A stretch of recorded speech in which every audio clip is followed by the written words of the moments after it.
Hello friends and welcome. Thank you so much for stopping by. I'm really glad you're here. If you're new here, my name is Becca and this channel is all about my love for spinning, knitting, weaving, crocheting, sewing, all the fiber things. If you're enjoying this fiber adventure, please consider leaving a like or a comment or subscribing to my channel. I invite you to grab whatever project you have on the go and join me. Let's make some stuff. In honor of Black History Month, here are some fabulous Black creators and crafters to follow.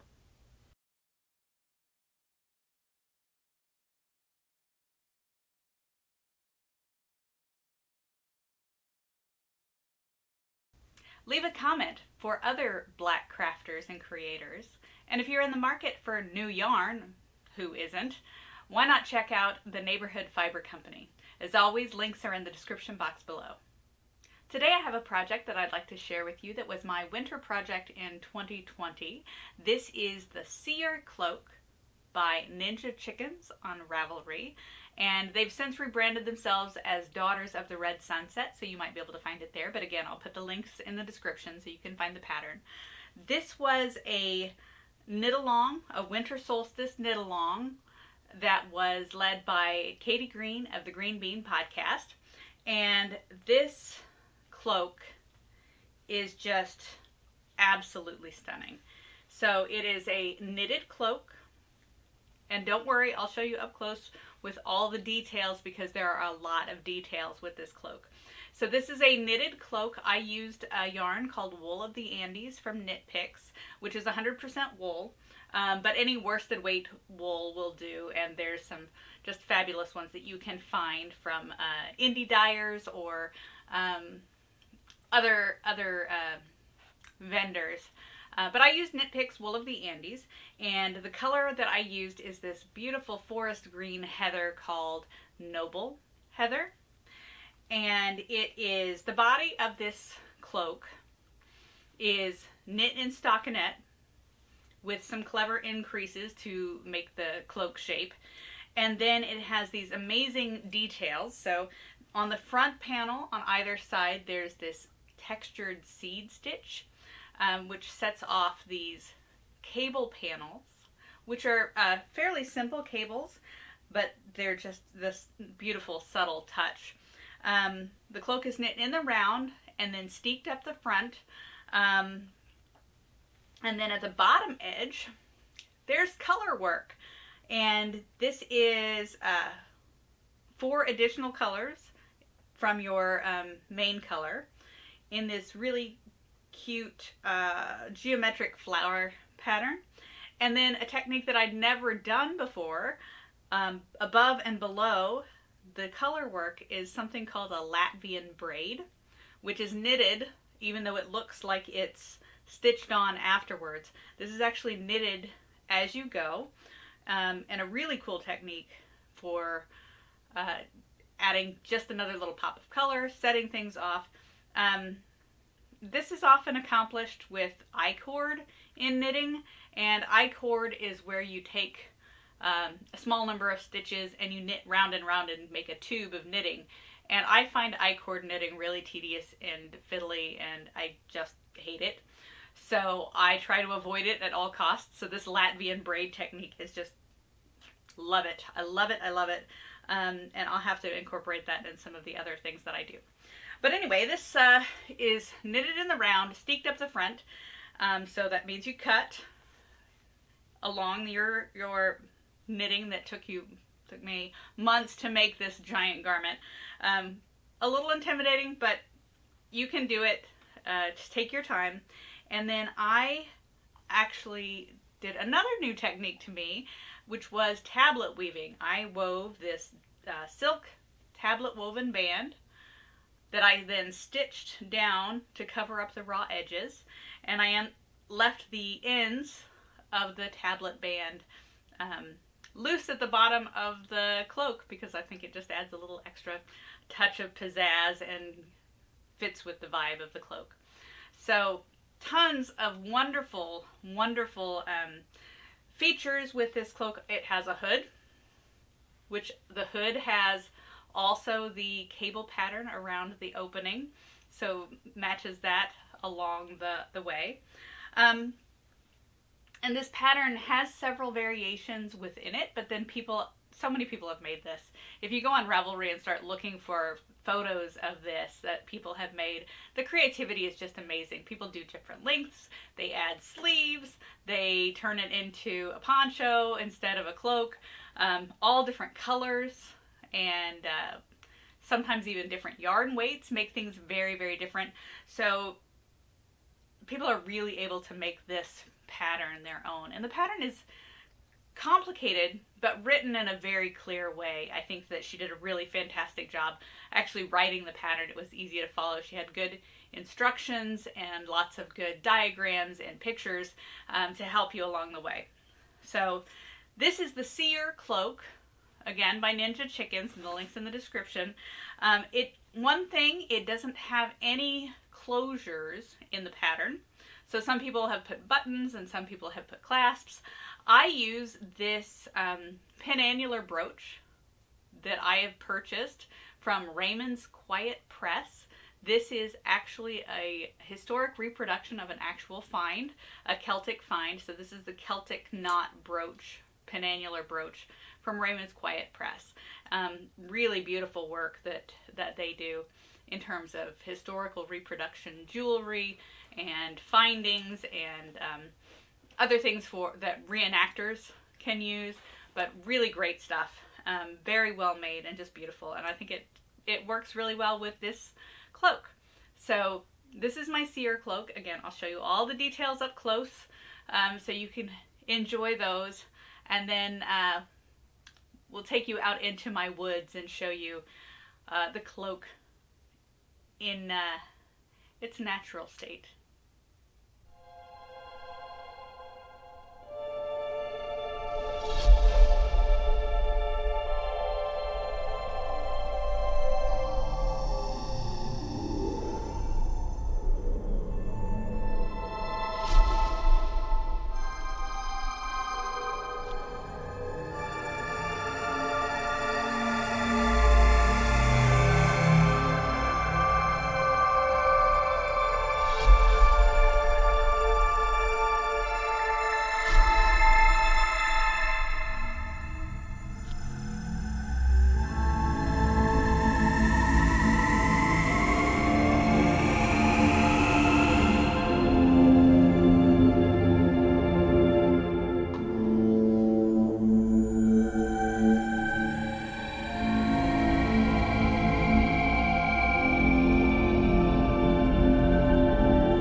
Wanted to give you some updates on my works in progress.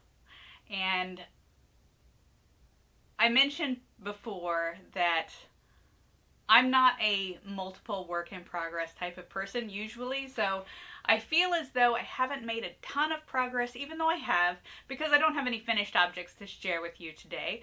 But a couple of them are very close. The first one is my samurai socks from this book, Knitted Socks East and West. I'm doing the samurai pattern, samurai socks, and these are plain knitting on the toe and the foot, and then a cabled and textured pattern on the leg and the cuff. And so as you can see, I'm pretty close to being finished, just to have the cuff left to go. So another day or so and these will be off the needles and all finished. So these, again, samurai socks. The book is by Judy Sumner, and again, the links will be in the description if you're interested in that. I'm knitting these in Stroll Tweed from Knit Picks, which is just a sock yarn, wool and nylon blend, and I use my little cable needle to make the little cables. My second work in progress is my gradient sweater. This is all hand spun yarn, that I'm making in this teal to, get them in the right order here, a teal to purple gradient from the top down. This is a top down percentage sweater. And give me a second and I will reorganize my yarn and show you the sweater. So again, I've definitely made some progress. So I started at the neck. This is again top down percentage, so it's sort of a recipe rather than a pattern. It looks a little jumbly right now from the different textures of the yarn, but I think it will block out and be really nice and even once I get done with that. But you can see I've gotten through the shoulders and through the body. From my pattern, I actually got down to where the bottom ribbing is supposed to start according to the recipe. And I took all the live stitches and put them on waste yarn so I could try it on. And it fits really nicely. I think especially after it's blocked, it will fit really nicely. But I felt like it needed a couple more inches of length. So put it back on the needles, and that's what I'm working on. So just a couple more inches there, and then the ribbing, and then it'll be time to go back and do the sleeves. The sleeves are going to follow the same gradient pattern, so they'll have this sort of teal and purple burgundy mixed yarn, and then followed by the purple at the bottom. Again, these are all hand spun yarns that I made. They're all different kinds of wool. Different blends of wool, and I spun them with different techniques on different wheels, so they were never intended to match. So it's sort of a scrappy sweater, but I feel like the colors went really nicely together, and I really like how it's turning out. So that's my gradient sweater. And finally, my last knitted work in progress is my winter project, my one ring scarf.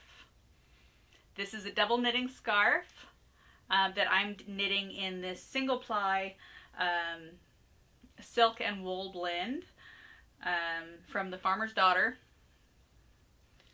And I really haven't made a whole lot of progress on this work in progress, but that's okay. I've obviously made progress on the other two, and you know, I've had some heavy lifting projects at my full-time job. And so I really needed my knitting time to just be simple knitting, not something that was going to take a lot of brain power like this very complicated double knitting pattern.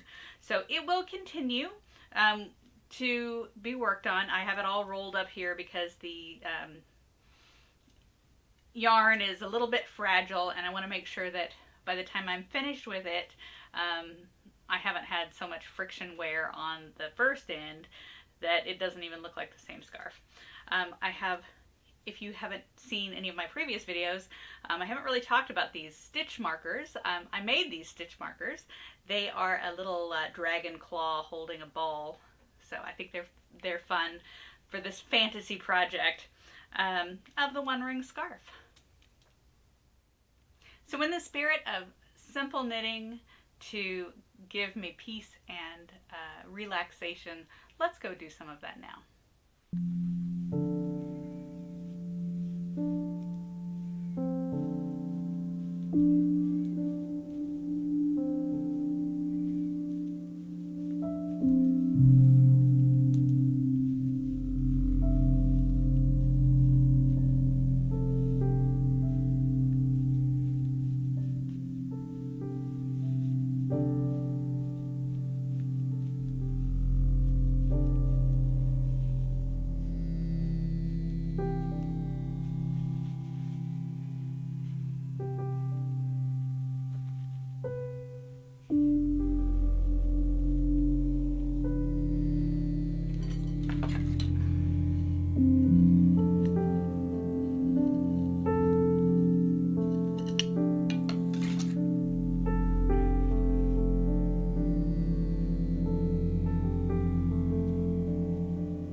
That's it for this video.